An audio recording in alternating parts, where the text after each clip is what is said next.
ابراهیم بن ادهم رضی الله عنه به بستر رفتند.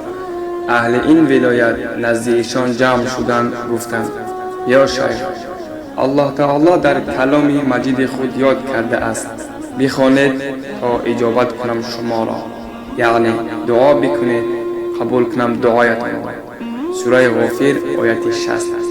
مایان مدت چند سال است که دعا میکنیم اما اثر اجابت معلوم نیست.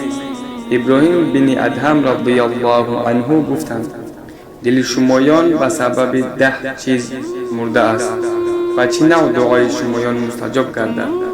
اول، الله تعالی را میشناسید، فرموده او را نمیکنید. دوم، قرآن میخوانید و بر آن عمل نمیکنید.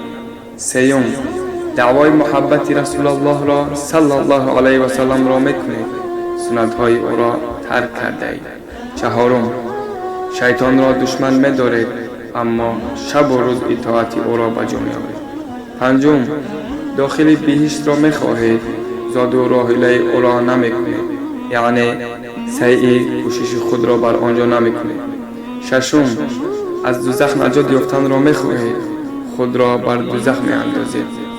هفتم، مرگ را حق است می‌گویید، استعداد او را نمی‌کنید. هشتم، عیب خود را نمی‌بینید، شب و روز عیبجوی برادر مسلمان را می‌کنید. نهم، نعمت الله تعالی را می‌خورید، شکرانه او را بر جا نمی‌آورید. دهم، هر روز مرگ همسایه و خویشان خود را مشاهده می‌کنید، از مرگ خود هیچ آگاهی ندارید.